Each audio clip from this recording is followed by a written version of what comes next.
ისე როგორც სოფლიოში, ასევე საქართველოშიც ბევრი ეკოლოგიური პრობლემაა, მაგალითად როგორიცაა სხვადასხვა დამაბინძურებლის გამონაბოლქვი. საჭიროებს ამ მიმართულებით გარემოს დაცვის განსაკუთრებული პოლიტიკის გატარებას, როგორ გავურცხილდეთ ეკოლოგიას, რა გვევალება ჩვენ მოქალაქეებს და რა მასშტაბური ცვლილებებია საჭირო იმისათვის, რომ უფრო სუფთა გარემოში ვიცხოვროთ. ეკოლოგი კახა გუჩმანიძე შემოგვიერთდა. დილამშვიდობისა ბატონო კახა, ძალიან დიდი მადლობა მოგზანებისთვის. რა ვიცი, მოგილოცოთ ეს პროფესიული დღე შეიძლება ჩაითვალოს. ერთმანეთს უნდა მიულოცოთ, იმიტომ რომ შინაგანად მე დარწმუნებული ვარ, ყველანი მოწოდებით ავართ გარემოს დამცველები, იმიტომ რომ ერთი ქალაქის, ერთი ქვეყნის და ერთი პლანეტის შვილები ვართ ბუნებრივია. ნამდვილად და გარემოს დაცვაზე საუბარს როცა ვიწყებთ, აი პირველი რა არის ის, რაცაც უნდა დავიწყოთ საუბარი და ფიქრი, რა პრობლემების წინაშე ვდგავართ დღესდღეობით გარემოს დაცვის კუთხით. იქიდან გამომდინარე, დღეს 15 აპრილია და ეკოლოგიური ცოდნის საერთაშორისო დღეა. ეკოლოგიიდან დავიწყებ და ეკოლოგიური ცნობიერებიდან დავიწყებ თქვენის ნებართვით. არც თუ დიდი ხანია, რაც ეკოლოგია როგორც სამეცნიერო დისციპლინა გამოიყო და ძალიან საინტერესო, ესე ვთქვათ, დეფინიცია აქვს თავად ეკოლოგიას, რაც არსობრივად მოიცავს ცოცხალი ორგანიზმების ურთიერთქმედებას და საციცოცხლო გარემოსთან ამ ცოცხალი ორგანიზმების ასევე ურთიერთდამოკიდებულებას. და უფრო გასაგებად რო ვთქვათ, ეგ არის თლიანი გარემოს დაცვითი კანონზომიერების შემსწავლელი მეცნიერება, რომელიც ერთიან ზოგად პრიზმაში შეიძლება ითქვას ხედავს იმ ეკოლოგიურ გლობალურ პრობლემებს, რაც ჩვენი პლანეტისთვის არის ძალიან აქტუალური და მათ შორის არა აქტუალურიც. ამ დღესასწაულს თავისი ისტორია გააჩნია, მე ძალიან მცირედი შევჩერდები რიო-დე-ჟანეიროდან, ჯერ კიდევ 92 წლიდან დაიწყო 1900-ს საუბარი იმ აქტუალობაზე, რაც ეკოლოგიური კუთხით, ესე ვთქვათ, დგას პლანეტაზე. თქვენ წარმოვიდგინეთ, აი რამდენი წელია ათეული გასული და დღემდე ეს პრობლემა უფრო მწვავე და გადაუჭერ პრობლემებად რჩება. აი მაგალითისთვის რა გამოწვევის წინაშე დგას ჩვენი პლანეტა და სამყარო, რომ თვალნათლივ დავინახოთ. აი წარმოვიდგინეთ, რამოდენიმე წლის უკან ჩრდილოეთ განედებზე, კანადაში და ჩრდილოეთ შტატებში ამერიკის 45 გრადუსი უპრეცედენტო ტემპერატურა იქნა დაფიქსირებული. აი მაგალითად გერმანიის ერთ-ერთ ქალაქში მოხდა ისეთი შემთხვევა, როდესაც -28 გრადუსი იყო და ერთი კვირის მანძილზე +18 გრადუსი გახდა. წარმოიდგინეთ, თითქმის 40-ზე მეტი გრადუსიანი ცვლილება მოხდა ერთი კვირის განმავლობაში. უფრო მეტსაც გეტყვით უახლოესი წარსულიდან ვერეს თქვენთვის ცნობილი ტრაგედიიდან გამომდინარე 100 მმ ნალექი მოვიდა, მთლიანი წლიური ნალექების 25% პრინციპში ბუკვალურად 3-4 საათში. ბატონო კახა, ბუნებრივია ეს დღეები ჩაივლის, თქვათ, იგივე მაღალი ტემპერატურის, იგივე მაღალი ნალექის, თუმცა შემდგომ რას მოვიმკით ამის შედეგად და რა პრობლემის წინაშე ვდგებით? აი სულებით გეთახმებით, სწორედ დასკვნები უნდა გამოვიტანოთ, რა გახდა ამ ყველაფრის მიზეზი. ბუნებრივია კლიმატის ცვლილება სახეზეა, ბუნებრივია ჩვენი უდიერი დამოკიდებულება სამყაროსა და სეთო პლანეტის სახეზეა. აქედან გამომდინარე, თუ ერთობლივად, ერთიანი პროგრამებით, ერთიანი მიდგომებით არ ვიზრუნებთ, ჩვენ ვერანაირ შედეგს ვერ მივიღებთ. აი სწორედ ეს დღე იმას ემსახურება, რომ ცნობიერება უნდა ამაყდეს და მოდით სიმართლე ვთქვათ, რეალურად მთავარი დამაბინძურებელი სამყაროში არის ადამიანი. ადამიანი თავისი ინდუსტრიალიზაციის, ადამიანი არაეკომეგობრული ბიზნესით, ადამიანი არარეციკლირებადი ბიზნესით, ადამიანი უდიერი დამოკიდებულებით და მომხმარებლური კონსუმერისტული. თუმცა ადამიანები ვართ და ვიყენებთ ყველაფერს, რათა შევიქმნათ კომფორტი. ძალიან რთულია იმაზე საუბარი, რომ აი გავუფრთხილდეთ, არ ვიაროთ ავტომობილით ნაკლები გამონაბოლქვი იყოს, თუმცა ეს ჩვენი კომფორტს ეწინააღმდეგება და ბუნებრივია ვერ ვამბობთ ამაზე უარს.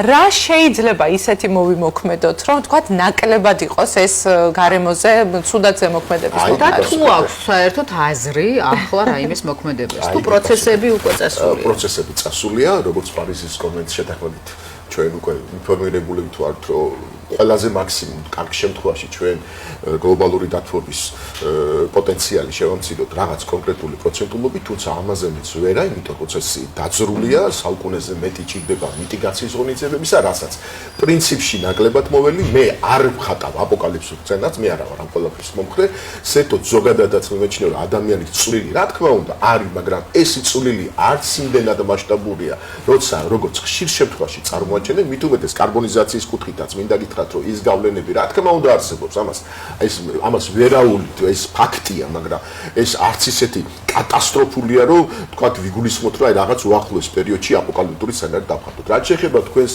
მოსაზრებას და მე ბოლომდე გეთახმებით, რომ ძალიან ძნელია ამ კონსუმერისტულ სამყაროში კონკრეტულ კომფორტზე ვთქვათ უარ. ძალიან ძნელია, გასაგებია, მაგრამ ხომ შეიძლება თქვათ სიახესეულ საწოლზე ესე ვთქვათ მომუშავე ავტოტრანსპორტი ჩავანაცვლოთ რაღაც ეტაპობრივობით, მაინც ჰიბრიდული მანქანებით, ცოტა შემდგომ უკვე ელექტრომანქანებით და ზოგადად მინიმუმ ეს გამონაბოლქვი, რასაც ჩვენივე თვალით ხილულია და ვხედავთ პრინციპში და განვიცდით მინიმუმ ეს მაინც შევამციროთ. გარდა ამისა, დამოკიდებულება უნდა იყოს სწორი და სწორედ ეხლა აი სპონტანურად გამახსენდა ძალიან ესეთ მაგალითი, ხშირ შემთხვევაში როცა ქალაქში გადავადგილებით, ხედავთ არასველი წესით მუშავდება, მაგრამ თქვა ხდება ესე ვთქვათ დამცავი ბადეების გარეშე სამშენებლო ურბანისტიკული სამუშაოები, რაც პირდაპირ წესით მისი მტრის დისპერსიული ნაწილაკების გამოყოფით პირდაპირ წესით ისინი თავიანთ თავს იწამლავენ ჩვენას პრობლემის წინაშე გვაყენებენ მინიმუმ თუ ეცოდა გვექნება რომ ახლოს მაინც მუშაობთ სადაც ეს სამუშაოები მიმდინარეობს იმიტომ პირდაპირ წესით კონსტრუქცია შეიძლება გამოიწვიოს და სხვადასხვა ავადობების ესკალაცია ჩვენს ორგანიზმში მინიმუმ ეს ინფორმაცია უნდა გქონდეს სწორედ ამას ემსახურება ეს დღე სწორედ ეს არის ამ დღის მოწოდება რომ კიდევ ერთხელ მივიტანოთ და სხვათა შორის პირდაპირ გეტყვით რომ ჩემი გაკვირვებით რასაც ვაკვირდები ყველაზე დიდი ეფექტი აქვს განათლებას და ყველაზე დიდი ეფექტი აქვს იმ კომპონენტის შემოღებას, რომ დავიხმანოთ ახალგაზრდობიდან დავიწყოთ სკოლის პროგრამებში უნდა იყოს ინტეგრირებული რა საფრთხის წინაშე ვდგავართ, დავანახოთ ბავშვებს ის კანონზომიერება, რაც ეკოლოგიური კუთხით არსებობს, ვაჩვენოთ და ვიცოდეთ, აი რა მიტიგაცია შეიძლება ამას მოყოს, როგორ უნდა გავაკეთოთ, რომ უნდა გქონდეს განცდა იმისა, რომ ჩვენ ერთ პლანეტაზე ვცხოვრობთ და თქვენ წარმოიდგინეთ, ეს პლანეტა არის თითოეულ ჩვენთაგანის და პირდაპირ წესით ერთმანეთზე მოქმედ. პირდაპირ წესით მოქმედებ და ეგ არის მეცნიერება და ეგ არის ამ წუთში ფილოსოფია. პირდაპირ წესით გვაქვს ერთმანეთთან სრული ურთიერთ, ესე ვთქვათ, თანხმობა და დამოკიდებულება. ამიტომ ყველამ ერთად უნდა ვიყოთ მოწადინებული იქეთკენ რომ ეს პლანეტა შევინარჩუნოთ და ეგ შევინარჩუნებთ და ვაშენებთ რა თქმა უნდა და ჩვენი ქალაქი ძალიან აქტიურად შენდება და თქვენ ახსენეთ აი სწორედ ის სამშენებლო მასალები ირგვლივ როდესაც მშენებლობის ირგვლივ მოვერიდოთ უნდა თუმცა მშენებელიც მუშაც რომელიც იქ ადგილზე მუშაობს ისიც საფრთხის წინაშეა ხო აი რა რჩევას მიცემთ იმ ადამიანებს ვინც მშენებლობის ირგვლივ ცხოვრობს დადის ან შრომის უსაფრთხოების წესების დაცვას ეგერთი ცნობიერების ამაღლების მაქსიმალური ორგანიზება საჭირო რომ მინიმუმ ნიღაბი მაინც გაიკეთონ როცა ქვასთან მუშაობენ არასველი წესი. მე ჯერ დარღვევა, მაგრამ ამასაც თავი დავანებოთ მინიმუმ ნიღაბი გაიკეთონ. მინიმუმ. გარდა ამისა ცნობიერებასთან ერთად ძალიან მნიშვნელოვანი არის წესად დანერგვა ჩვენი ცხოვრების წესად, რომ მინიმუმ არის ძალიან კარგი ფრაზა, რომ სისუფთავე არის იქ, სადაც არ აბინძურებენ. მინიმუმ არ დავაბინძუროთ, იმიტომ პირდაპირ წესით ხო ეს ყველაფერი მღრღნელების, ავადობების, ეპიდემიური საშიშროება შეიძლება იყოს. მინიმუმ ეს არ გავაკეთოთ ჩვენ ქალაქში მაინც და ჰაერთან მიმართებაში გასაგებია, მიწა და წყალი. აი მან რა ხდება? მიწა არის გლობალური პრობლემა პირდაპირ გეტყვით. სავარგულები დღითი დღე დეგრადირდება.